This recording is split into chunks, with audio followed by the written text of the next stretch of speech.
Welcome in, everyone, to the Authority Podcast and the B Podcast Network. Thanks, as always, for being here with us. And we hope to bring you a really wonderful conversation today around a topic that is of a lot of interest to me, and I'm sure it'll be of quite a bit of interest to all of you out there. My guest today is Dr. Thomas Guskey, who is Professor Emeritus in the College of Education at the University of Kentucky. Tom is a graduate of the University of Chicago's renowned Measurement, Evaluation, and Statistical Analysis program. Began his career in education as a middle school teacher, served as an administrator in the Chicago Public Schools, and was the first director of the Center of the Improvement of Teaching and Learning, National Education Research Center. He also served on the policy research team of the National Commission on Teaching and America's Future and on the task force to develop the national standards for professional development. He was named a fellow in the American Educational Research Association and was awarded the association's prestigious Relating Research to Practice Award. He is the author and editor of 30 books, and one of those is what we're talking about today.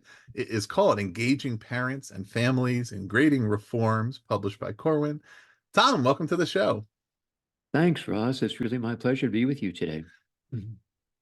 Yeah, I was actually reading the Lorax to my son's preschool class this morning. So my reading voice was warmed up as I went through that intro. So I was even crisper than usual. Did you notice? I did. It's wonderful. This is a lot easier to read in some ways. Yes. Excellent. Well, yeah, wonderful to have you here. And this book is, there presents a lot of great ideas. And I just wanted to start with what made you choose to tackle this topic in the book form, and what work had you been doing related to it, and how did you kind of decide to write this book, basically? Right. Well, it really came from two different major events. The first was the analysis that we did looking at school districts sort of throughout our country and Canada as well that had been attempting grading reforms and struggling mightily in their efforts. Mm. Oftentimes they were really well intentioned in what they were trying to accomplish, but were meeting unusual and unexpected resistance, especially from groups of parents. So we tried to understand the reasons behind that and what issues were most important to parents. And I guess even a third step would be how to engage them in the process so that they could become allies and supporters of the efforts rather than opponents. Mhm. And the second source we drew from was another group of investigations that involved studies of survey data with different school districts where oftentimes they administered the same survey to teachers, to school leaders, to parents, and sometimes to students. And we found that there was a real disconnect between the perceptions of educators and perceptions of parents about the entire grading process, and even what schools were trying to do to facilitate and enhance communication between Mhm. schools and home. And so it was those two bodies of evidence that really prompted us to enter this and really think about this in different ways, trying to understand parents' perspective toward it, use the book as a way to inform school leaders about those perceptions, and then provide some guidance to them as to how they might be able to really engage parents in this process rather than having to, you know, deal with them as opponents as they were trying to make these changes.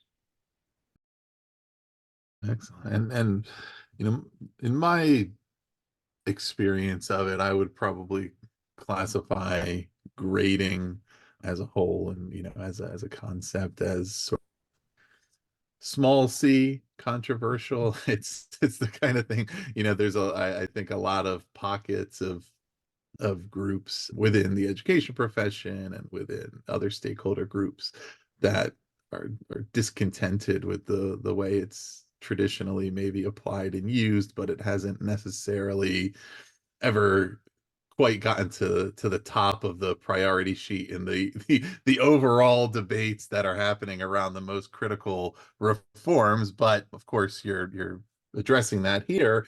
Wanted to kind of start with from your perspective, what is the purpose of grading? And if you believe that the system or most, leaders within the system have not typically been alignment with with that purpose. Kind of, what's your perspective on the quote unquote traditional approach, such as it's been, if you feel like it's in conflict with what you would propose? Right. Well, actually, the very first writing that I did on the topic of grading was a book we did with ASCD back in, oh gosh, 1996. Mhm. And at that time, we titled that book Communicating Student Learning, trying to stress the idea that the whole purpose of grading was really a challenge in effective communication between schools and especially parents and in some cases students as well. Oftentimes, I will begin presentations with any group of educators by suggesting that when you enter education, there's one basic question that you need to address. And how you answer this question pretty much determines the entire scope of your career, how you go about your work, what you consider to be valuable, how you judge your effectiveness. And the question is my purpose as a teacher to to select talent or to develop talent? Mhm. It's one or the other, and there's really no place in between. If your purpose is to select talent, then what you have to do is accentuate the differences between students. You have to spread them out. Because if they're all clustered together on any measure of learning, it's very difficult to distinguish between them. And oftentimes, I think traditionally, grading has been used for that purpose, to accentuate those differences and spread them out in order to select talent. A classic example of this is the use of that traditional class rank that we calculate and use at the end of the senior year for many of our high schools. The problem from a student's perspective is this: the very best device that we have available to us as educators to spread out students, accentuate the difference between them, is poor teaching. Nothing does it better. I mean, if you want to accentuate the differences between students, teach as poorly as you know how, because that will do it. Some students learn regardless of what we do. The vast majority of students need our help and assistance. If they don't get it, we'll spread them out. However, if your purpose is to develop talent, then you operate on a very different set of rules. Then what you have to do is clarify very specifically what it is you want students to learn and be able to do. I mean, the idea is that learning in any subject area is infinite. There's no Mhm. no limit to what we could learn in any academic discipline or subject area. But a curriculum is finite. And as soon as you specify the curriculum, you identify within that entire domain the things we believe are important for all students to learn. Once we identify that curriculum, then our job becomes helping all students learn that well. We don't want to accentuate the differences between them. We want them all to learn excellently. And that poses a very different kind of challenge to grading. The grading is no longer designed to represent how students compare to each other, but rather to compare students to that curriculum, how well they've learned that Right. curriculum. We move from a norm-based to a criterion-based system. And that's, I mean, philosophically, that's a huge transition. Traditionally, it's a huge transition. Historically, it's a huge transition. But that's what brings forth this remarkable challenge of effective communication as being the basic premise of what really good grading is about. Yeah, I think that's, I mean, obviously it's a kind of a wonderful summation of it, and probably leads into some of the reasons why it's challenging to get consensus on reform. What do you think are some of the connotations around that phrase grading reform when people talk about it? Are there certain thoughts and feelings that brings up in folks when that conversation is initiated? Oh, yes, very definitely. In fact, we find that in all areas of education, the one where we are most bound by tradition is the area of grading. Hmm. We continue to do things not because we've thought about it, not because we've investigated what works. We do it because we've always done it that way. And I don't fault anybody for this. I mean, teachers really don't get a lot of instruction in their undergraduate preparation with regard to grading. We don't talk about it very much in terms of even professional learning experiences in graduate classes. And aside from the occasional meetings we'll have when a school district adopts a new online grading program, we don't even talk about it much in professional learning. So what happens to most of us as teachers is we become teachers, we find we have to do it. And most of us reflect back on what was done to us. Mhm. And then we try in reflecting on those experiences to come up with things we think are fair and equitable and reasonable to use for our students. We replicate those same practices. So we and oftentimes perpetuate these long held traditions, never asking really if that's the best way we should go about it. I can recall my Mhm. first introduction to how that can be almost terrifying was my very first year teaching. I, as you mentioned, I began as a middle school teacher. In the middle school where I taught, it was our policy to administer final examinations to our eighth graders. We thought this was Mhm. a good idea. We thought it would better prepare them for what they're going to face in high school. And I remember so distinctly the first year doing this, I had prepared an exam for one of my eighth grade classes, and I was standing outside my door greeting kids as they were coming to take their final exam. Down the hall comes my superstar, Jessica. She had done really, really well over the entire year. I was so pleased at how well she had done. And as she came into the room, I said, "Hi, Jess, how are you today?" She said, "Fine, Mr. Guskey, how are you?" I said, "Great." I said, "Jess, did you study for your exam?" She said, "No, not really." I was shocked. I was stunned. And I said, "Jess, this is such an important part of your grade. How could you not study for your exam?" And she turned to me and said, "Well, Mr. Guskey, I worked it out. I only need a 50.2 for my A. I don't have to study to get a 50.2. Mhm. This eighth grader, this 14-year-old, had worked it out to the 10th decimal place, what she needed to do to get the A in my class. And she was surprised that I didn't get it. And I Mhm. thought, wow, what have I done? I mean, here to this brilliant young woman, school was not about learning, it was about getting the grade. Yeah. She had done her job and she was surprised that I didn't understand. And from that time on, I've always been sort of troubled and perplexed by these issues and concerned about how we can do it better. Yeah. Yeah, that's I think that story perfectly kind of illustrates Mhm. a concept that I've speculated a lot about on the show, just about the incompleteness of what any grading system really can be, right? That it can, certainly can serve an important role as far as being able to demonstrate students' current proficiency level in a variety of domains or subject areas. But one, when it's looked at purely quantitatively or just on paper, Mhm. it's missing what the actual narrative and trajectory of that student might be. A student who in math class over the 4 quarters goes DCBA would have the same GPA as one who goes ABCD, and they're on completely separate tracks. Or a student who in their 4 core subjects has 2 A's and 2C's has the same GPA as one who has 4 B's, but those are very different.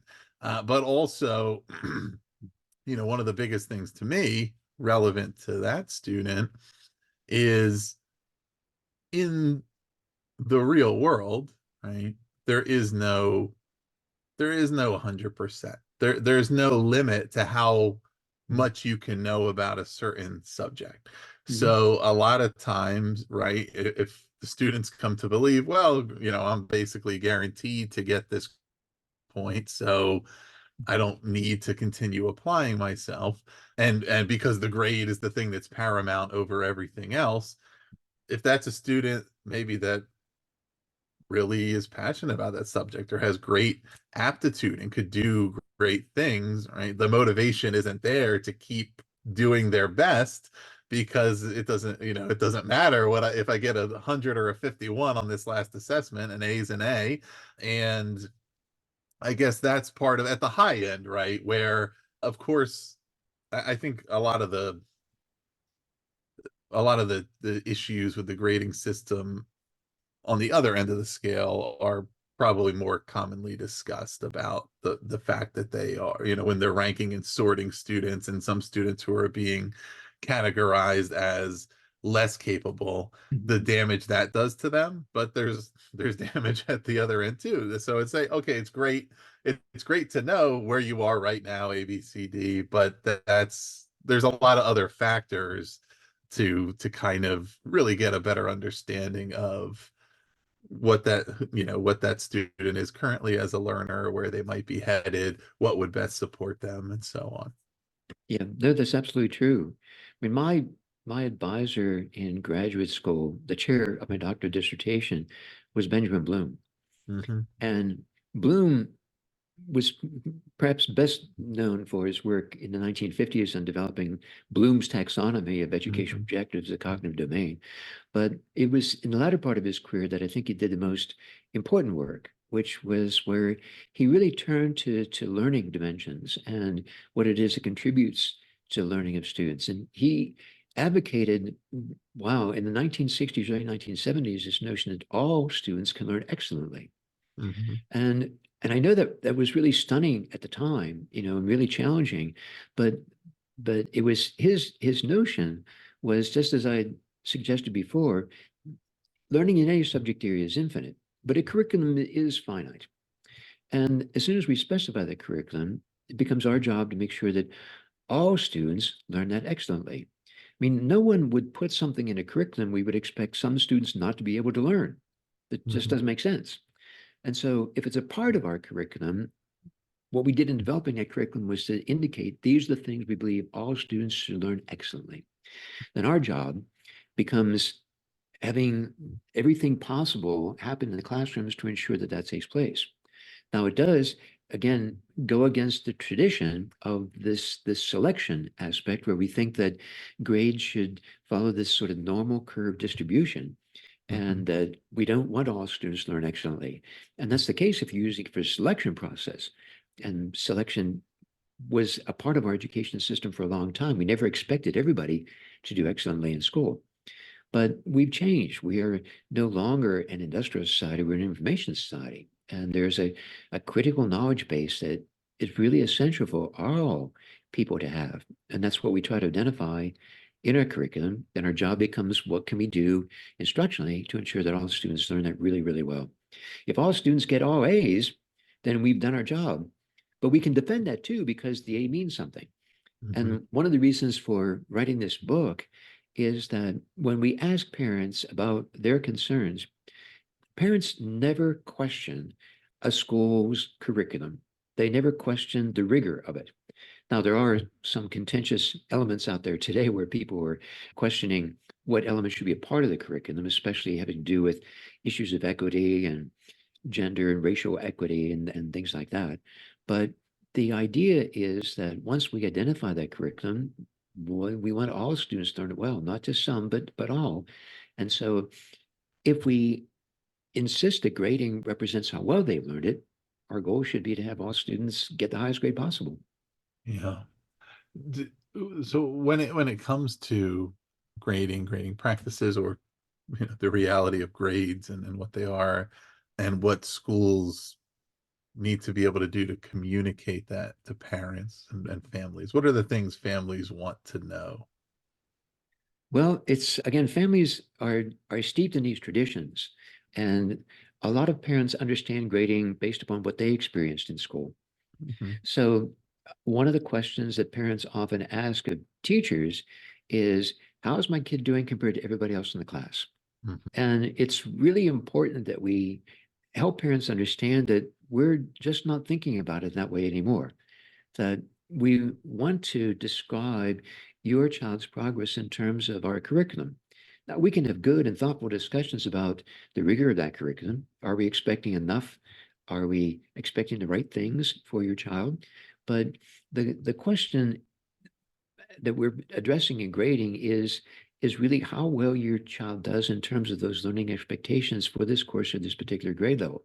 How anybody else in the class does is irrelevant. It doesn't have Hmm. anything to do with it. And we find that when you base those grades on criteria, all kind of advantages come to us. First of all, it makes the grade more meaningful because it really does give you a demonstration of what the child has learned and what they're able to do. Second, it actually encourages collaboration on the part of students, because now how your classmates do has no bearing at all on what your grade is going to be. Helping out a classmate doesn't hurt your chances. In fact, it could enhance your chances for success. If I'm graded according to my standing of my classmates, if I help somebody else, it hurts my chances. Mhm. Plus, it also puts students and teachers on the same side, how to master or learn these things really well. So there are all these positive benefits that come from that transition, and that's what we're trying to work toward. Yeah. Are there, when it comes to the opposition to grading, and particularly among parents and families and the things that they oppose, are are there kind of consistent reasons across the board, or does some of it divide along certain lines? I could certainly see it, for example, being like many reform opportunities in many other areas of society, along kind of haves and have nots, at least as far as the incentive and the motivation for tackling it. Okay, I could be a parent who, yeah, I believe that grading, the way it's set up isn't the greatest, but my kid has all A's, so, versus if my child is struggling, I might be more motivated to say, yes, we should address this, or I don't know. What have you found in that regard? Well, it seems that one of the major issues for conflict and opposition is that so much of what is being done with regard to grading reform today is being guided by very well-intentioned and extremely committed consultants who are really wanting to do a good job and are pressing for really positive developments within the grading area, but they're not necessarily well informed with regard to the history of this effort, nor do they really understand the change process very well. And as a result, they're going about the change process in ways that almost guarantee opposition will arise. For example, we find, and the advantage I have in this is that going back to my doctoral dissertation, I've always been interested in the aspect of change, how it occurs, what prompts it to occur, what facilitates, and what really impedes change. And if we look at change from the perspective of teachers and Hmm. how we would change teachers through professional learning opportunities, everybody agrees that there are three major areas of change we're trying to impact. The first would be to get some change in their attitudes and beliefs. We'd like teachers to be committed to using these new strategies, or accept that all kids can learn, or believe that these kinds of strategies will be more successful. We want some change in their practices, want to do things a little differently.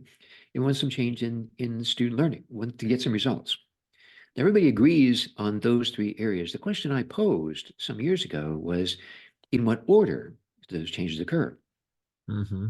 I was able to find a long and distinguished history in education with regard to teacher change that was based on the idea that the order of change was attitudes and beliefs first, leading to change in practice, resulting in change in student learning. And I was able to trace this back to the work of early change theorists. Kurt Lewin, for example, who wrote about change in the 1940s, based a lot of his ideas on psychotherapeutic models. Hmm. The problem is, almost all of our research on teacher change shows that's not the way it works. That the more typical order of change is practices first, results, student learning second, attitudes and beliefs last. And so what this means is, if you're setting out to change those attitudes and beliefs directly, you're doomed. You're going to fail, because people have a whole collection of experiences behind them that has formed their attitudes, and it's counter to what you're suggesting. It's very difficult to change attitudes and beliefs directly. What you have to do is you Hmm. have to change the experience. Right. We find that same order of change holds with regard to students, that all these programs designed to enhance a growth mindset, to enhance persistence, perseverance, agency, efficacy, have met with modest results at best. What you need to do is you need to change the experience. If you show kids how they can control the conditions for success in their learning, then they will believe that that control rests within them. But it's gaining that experience. The same order of change holds for parents. So instead of trying to argue with parents about these philosophical issues with regard to grading, instead of changing their attitudes and beliefs, what we have done is to focus on changing the experience. Mhm. So, for example, we had a program operating here in our state where a group of school districts were struggling with grading issues, and they came to us here at the university, wanted to know if you would help. And we said, of course. So we brought everybody together in a summer institute. And in that summer institute, the teachers from these districts worked to develop a purpose statement for their grading. They worked to develop a new framework for the report card. They went back and they acquainted the other teachers, their other colleagues, with what they had done. We didn't spend a lot of time orienting parents to this. We told them we were going to do some changes and sort of outline briefly for them what the changes would be. But here's what we did. For the first two marking periods of the coming year, we sent them two report cards. We sent them the traditional one the parents were accustomed to getting, which was a single grade for each subject area. And then we sent them our new report card. Our new report card pulled out non-achievement factors and reported them separately. So things like homework and formative assessments and punctuality and turning assignments were reported, they were reported separately. The achievement grade just reflect achievement. Mhm. We put the teacher photographs on the report card. That wasn't our idea. We stole that from what we saw taking place in many Canadian schools. We broke subject areas down so that instead of getting a single grade for language arts, students would get a grade for reading, writing, listening, speaking, language skills. So we also had a section of comments where the teachers would have class comments where they'd record what the class worked on during the time, and then usually a sentence about how the student had done. So for two marking periods, here in our state, report cards go home on a quarterly basis every 9 weeks. So for half the year, parents got both report cards. At the end of the second marking period, we surveyed all the parents and we said, look, we don't have the resources to keep sending you two any longer. We're going to send you only one that you get to pick. Whichever one you want is the one we will send you. Do you know, nearly all of our parents chose a new one. Mhm. They became our greatest supporters in this effort because it Yeah. was better. So Mhm. we focused on changing the experience. And when they saw what we were doing was actually better in terms of a communication device, they became our strongest supporters. Yeah. Yeah, and as you're talking through all that, particularly, the idea, right? Yeah, changing changing people's minds via changing the experience versus telling them to change their mind, right? It of course has parallels to things like political polarization, right? And it's making me kind of think through this idea in real time of those who are the best, the most effective at doing that and creating an experience versus just a one-dimensional or a one-way communication are making that experience three-dimensional versus two-dimensional, right? If you and I, if I meet you and I know that we have some beliefs that are in opposition and I just tell you, well, here's why my way is right, you're going to say, why should I listen to that? But if we become friends and we spend time each other and you see me as a real person and I see you as a well-rounded person, and we say, well, okay, like now I'm more willing to consider that this seems like a reasonable person who has thought through things, and I might not adopt everything they believe, but I'm much more likely to think that it comes from a well-considered place versus just saying, well, this is a two-dimensional character that obviously doesn't know anything. But with, the same thing here with things in education, right? Certainly with this grading reform, with a lot of the, I think, antagonism we've seen in a lot of school districts and school board meetings and parent groups that have these antagonistic views toward educators. And the fact being, sometimes there are people that are operating, in something other than good faith.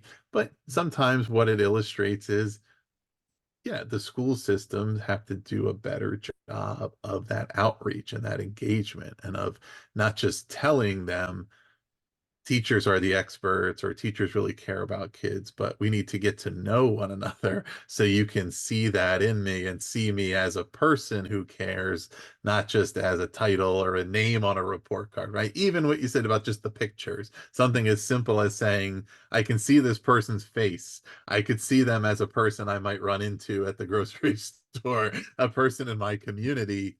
Now I'm seeing them as somebody other than whatever their name would be and whatever that grade and that, those pre-selected comments about what the student needs to improve or their intensive in class or whatever it may be. Yeah, no, you make such an important point, Ross. In fact, when we've surveyed parents in follow-ups to this, and we asked them of all these different aspects of the report card, what do they like the most? Inevitably, they identify the photographs. I mean, it Hmm. really reinforces this idea that the grading is personal. Hmm. No student ever said, the computer gave me this grade. They say, you gave me this grade. And the parents said exactly what you're reflecting, that it personalizes the report card, that they feel like they know the teachers now. And so when issues come up, they feel much more comfortable actually sharing issues with teachers about what's going on in home and what might affect students' performance in school, to let the teachers know that there's a relationship here that is really valuable. In fact, I always recommend to folks, if you want a classic example of this, watch the film Remember the Titans. Hmm. It's a classic film from like the 1980s or 1990s, but it shows directly that you change the experience. When you change the experience, then the attitudes and beliefs will follow. Right. Totally. So I want to talk through this purposeful, meaningful, engagement piece a little bit. Mhm. So the first part of that is who's involved and what are their roles. So on the school side or the school districts, who are the individuals that would be involved in engaging parents and families in reforms? And then for the parents and families, what is their relative role that makes it kind of true engagement? Mhm. Well, I think that it is true that in the grading process, there are a variety of different stakeholders. Um, I mean, the ones that typically come to mind are, first of all, teachers, because they are the ones that have to determine the grades. Um, Second are parents, who are typically the recipients of those grades. We find that students become an important stakeholder in grading process. As grade levels go up, students become increasingly important, so that we begin at the elementary level, where the primary audience of any reporting device is parents, because teachers are pretty much communicating with students on a one-to-one basis what they need to do in school. But as we go up in grade levels toward middle school and then especially into high school, the students become an important audience for the report card. And so Mhm. we're using this to give students feedback about how well they're doing and where their strengths lie and where they need to spend a bit more time or work in different ways. Until you get to my level, at the university level, where the only audience is students. Mhm. We always confront the problem of parents contacting us here at the university, and they're saying, but you have to understand, I'm paying thousands of dollars for my child's education. Why can't you tell me their grade? You say, well, because they're 18. And Right. and when they turn 18, this report card is going to them. And so you need to talk to them about their grades. Even when we send notices of students that might be having difficulties, we have a system in my university that's set up now. They're within the first few weeks, if we as a faculty find students struggling, we want to let them know that they need to be taking some steps to change what they're doing or come to see us, talk to us. But we send those messages directly to the students, not to the parents. And so they become an important part. And even when you're talking about reform, this is why I really focus in the book about how to engage them in this process, but engage them in meaningful and thoughtful ways, so that not just as reactors to what it is we're doing, like here's a policy, what do you think of it? But actually Mhm. engage them as active participants in developing the policy, to understand the rationale behind what those policies are and why we're going about the process. And then you have to worry about other audiences for it. For example, potential employers who have access to the high school transcript. Uh, how this is going to affect the transcript for the college admissions process, and what admissions officers will be doing with this. And so all those need to be a part of the consideration that you pull together whenever you design the report card, recognizing who's going to be involved and what needs it has to meet. Yeah. Yeah, all of that is critical, including that understanding the kind of the how, what, and why of grading, right? Like, why are we doing this? Mhm. How do we go about it? What is it meant to communicate? What is it not meant to communicate?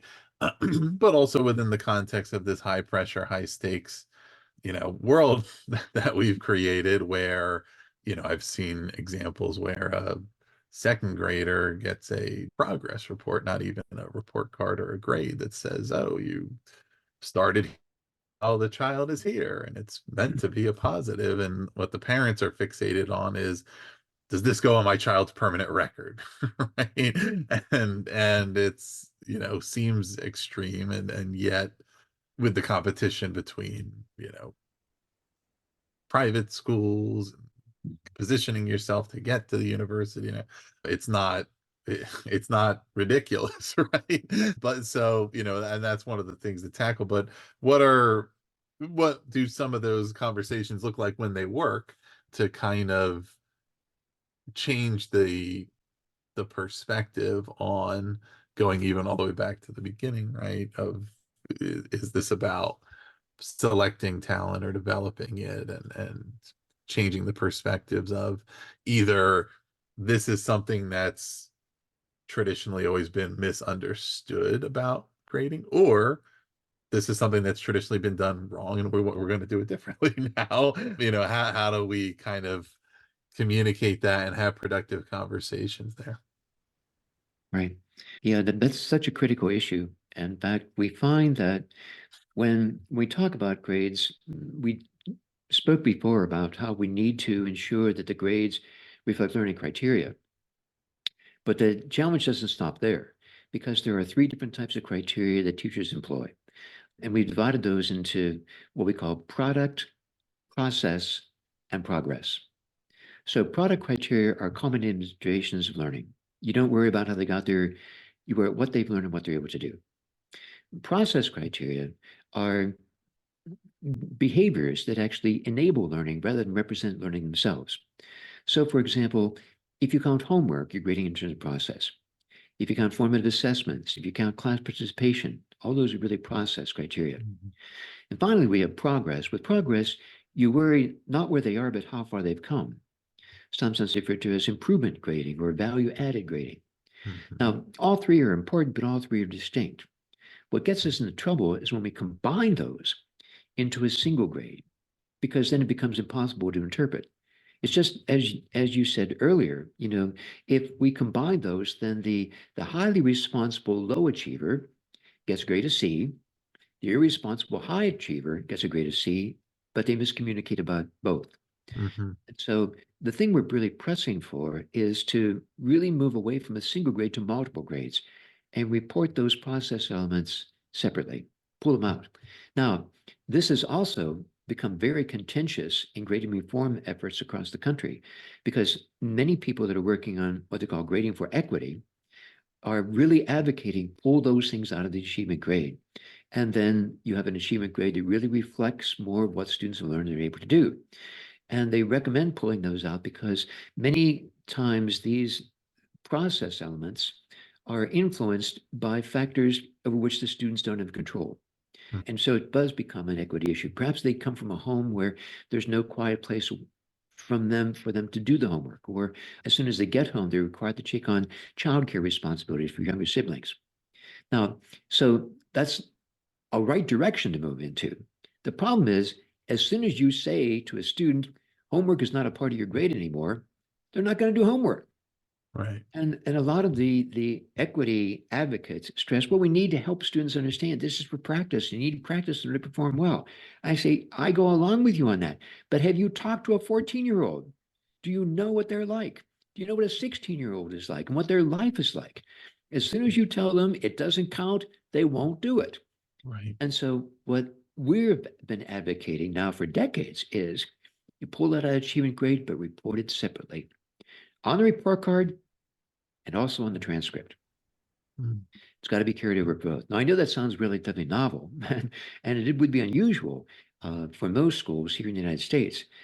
What's amazing, though, is if you go to Canada, they've been doing this for decades. Mhm. Canadian schools are much more progressive in terms of grading. So in the province of Ontario, for example, they have a whole section on the report card that deals with these non-academic factors. And they report them on the report card and then on the transcript. Now, in terms of those sort of non-academic things, we find that there are three major areas. The first is what we call learning enablers, and they are, as I described, behaviors that enable learning but don't represent learning per se. So homework, formative assessments, class participation, class attendance, all that comes in to be a learning enabler. A second category are this broad category of social emotional learning skills. So Mhm. here's where collaboration, cooperation with classmates, getting along with others, persistence, growth mindset, all those come into play there. And then there's a third category that we just call compliance. And compliance is, did you do what I told you you had to do? Did you behave in class? Did you turn it in on time? Now, we don't have evidence currently to indicate among those what's most important. We do know you can't do it all. Mhm. And so what's necessary is for schools to sit down in a very organized way and look at these possibilities and make decisions about what they consider to be most important. Develop rubrics for those things, communicate those rubrics clearly to parents and to students, and then report those on the report card and on the transcript. Yeah, and it strikes me as you're talking through that a lot of it seems to be just a more uh, a more transparent reporting of data that already exists. Like it's not requiring teachers to figure out how to separate it out.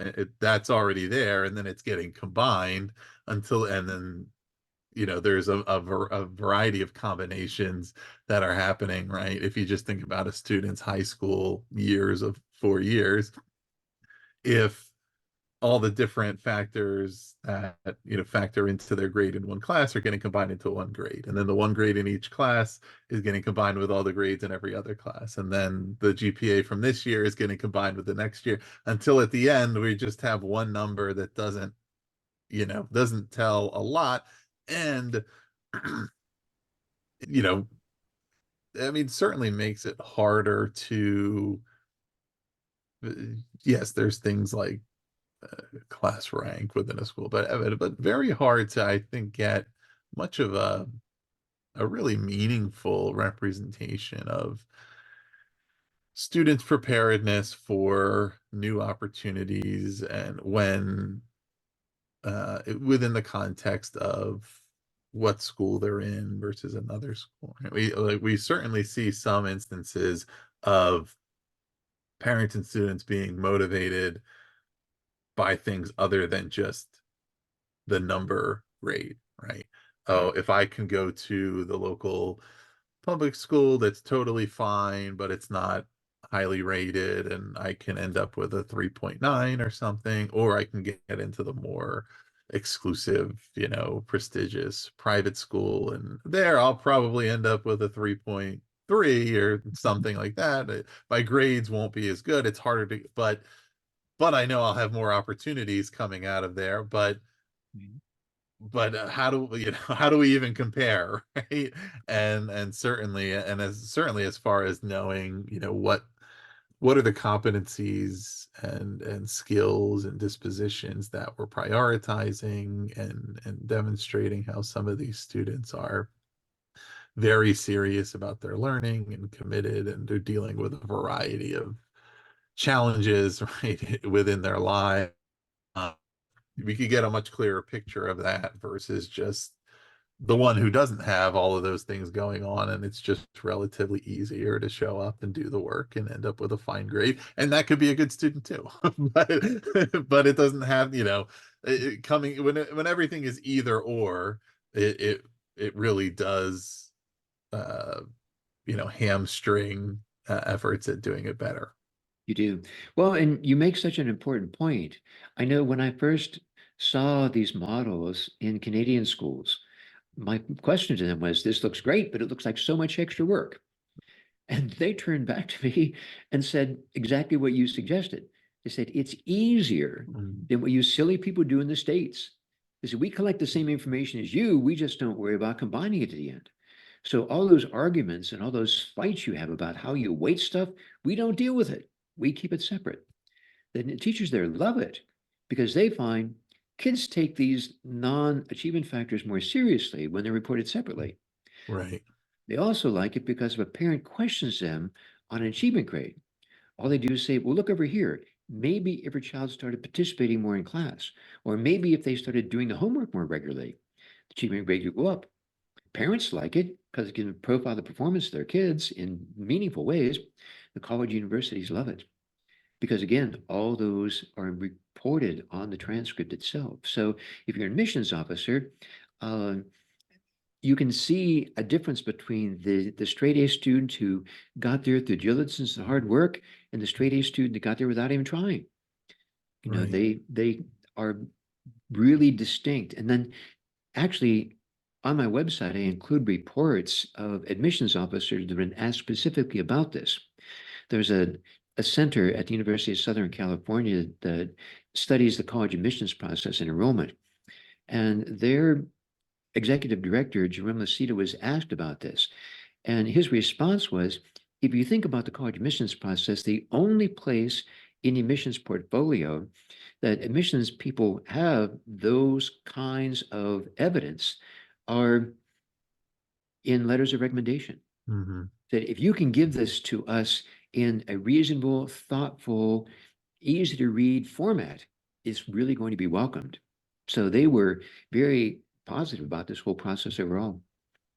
Yeah, yeah, it certainly seems like having those things separated out would provide a lot more clarity and specificity to the student themselves and their parents around, okay, what exactly needs to be done to increase some of these scores, because I can see it right there, and decreases the perception of the subjectivity of it. Right? If I feel like I did really well in a class and I get a B, and I say, why did I get a B? And they say, well, you don't really participate enough in class.